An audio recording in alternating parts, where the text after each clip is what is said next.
guys. There is this video I watched from Pastor Kingsley Okonkwo. He was talking basically about relationship, how that men shouldn't chase women. Wouldn't need to do a lot of wooing. I don't want to say anything much, but I want you to watch this video. I was really, really very blessed when I watched this video. And then I think you can check his official handle at Kingsley Okonkwo to watch the full video. Thank you, and see you check it out. I don't believe a man should woo a woman or toast a woman, depending on the generation you are in or you're from. I don't believe a man should chase a woman at all. I don't believe a man should pursue a woman. There are so many things that have been done and has continued over the years, not because they are the perfect ideal, not because they are God's perfect ideal, but just because culturally men and women have adopted or adapted it, and it has just been going on. But it's not necessarily the ideal. Sometimes it's the ordeal that men and women find themselves in. All right, it's not the ideal, but the ordeal. Okay, so this is one of it. Men feeling that it's their job to chase, woo, persuade, or whatever a woman. I don't believe in that at all. What do I mean?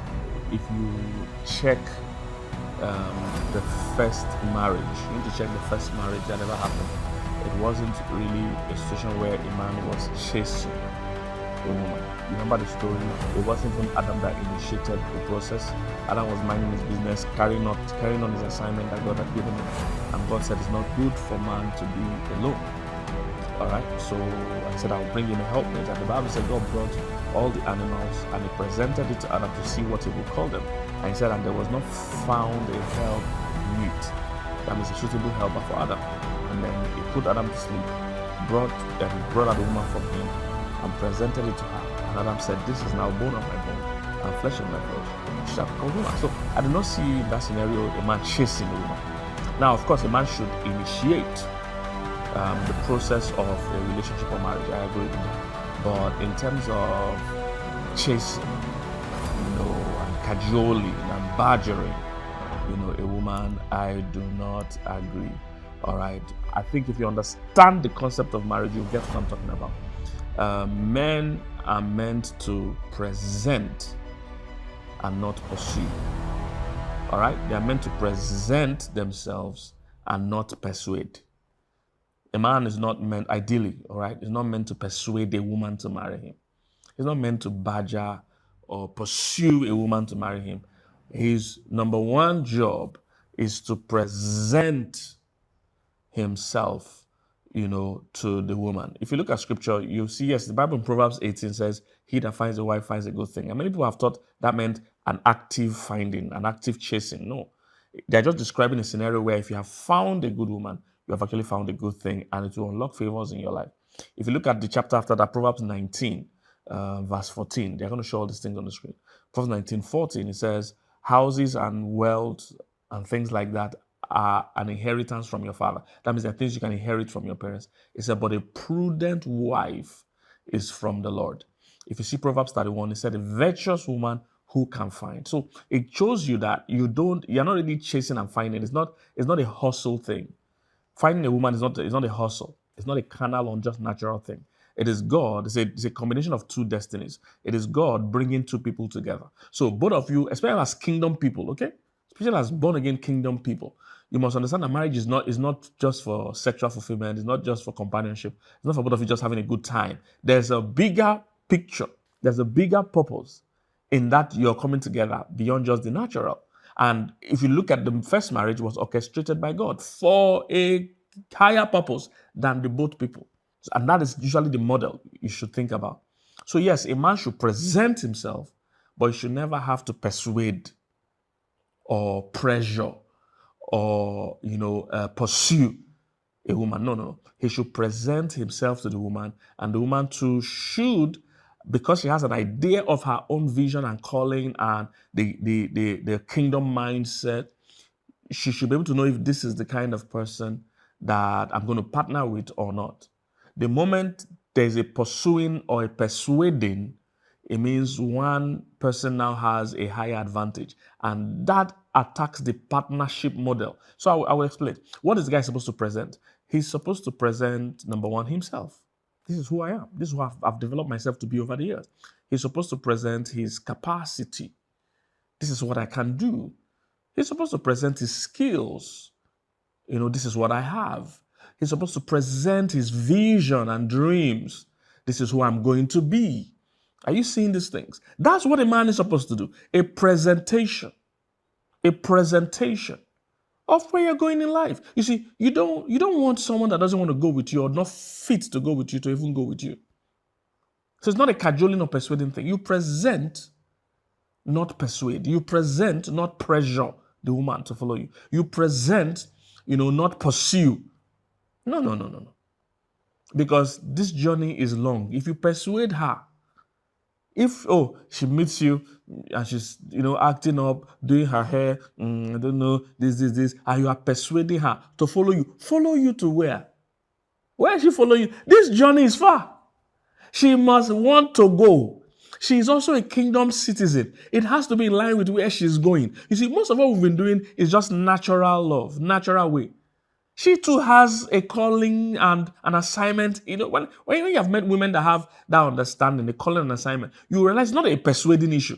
She also needs to seek God and check if where this guy is going is in line with where I'm going. You can't beg me. Okay, let's picture it this way.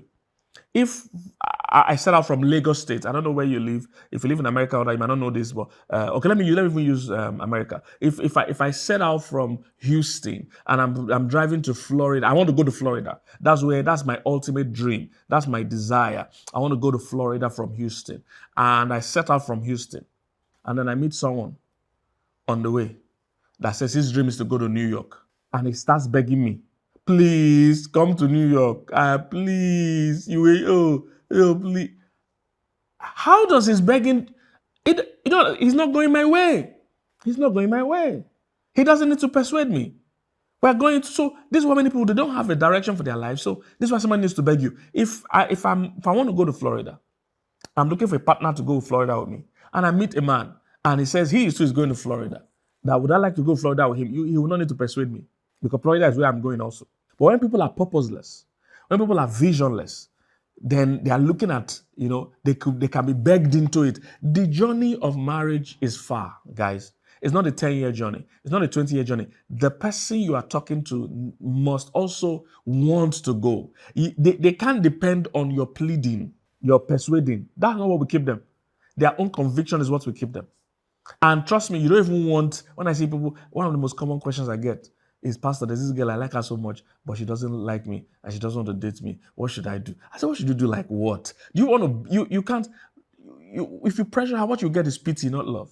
She needs to want to go. The journey is far, guys. Challenges are going to come. Challenges, it's because we beg. Then, if you have persuaded somebody to follow you and something goes wrong, you'll still be persuading them and begging them on the way. Hope you know that. Somebody don't want to go to Florida. You persuaded them to go, and you guys leave Houston. On your way to Florida, the next town, the tire gets flat. You'll be begging them again. Oh, sorry, I didn't know. This is not what marriage is about. You keep begging that person. And they'll keep saying, I didn't want to marry you. I didn't want to come. No. I can present myself and be like, this is where I'm going. I'm going to Florida. I'm also trusting God. I can't do Florida alone. I need a good partner that also sees the potentials in Florida, that also sees the victories in Florida, that also has a passion for Florida. Then when two of us come together, nobody is doing the other a favor. You see, once you persuade, the person you beg or you badger, the other person has a feeling they are doing you a favor by agreeing. They'll be like, he begged me, he persuaded me. No, you must want to go. Because the key to a successful union is mutuality. Both of us are strengthening each other. He said, woe to him that is alone when he falleth. When one falls, the other picks him up. He said, two are better than one. They have a good reward for their labor. It's mutuality and partnership. Not one person persuading the other to go. Not one person doing all that is possible. Oh, you buy flowers. Oh, you buy engagement ring. Oh, you buy car. You buy house. To do what? Does she know what she's... You see, this ideology is what makes marriages not work. Does she know what she's being recruited to do, sir? Does she know what she's being recruited to do? She's being recruited to die. You too, you are being recruited to die. If somebody is going to die, you do not persuade them. They need to want to die. Because that's what marriage is. You die to your individuality, you now become a team. You die to your privacy, die to your personality, die to, all those things. You're giving up your former life to come and live a new life. Don't beg them. They must want to go because it's going to be hard and grueling at some point. This woman is going to give birth to 3, 4 children. She might lose her figure. She might lose her dreams. She might lose some of the things she wanted to do before with her life for the union. They must want to do it. But by the time you start cajoling and begging, they will feel, oh, they are doing you a favor, that they sacrificed a lot. I've heard all kinds of things.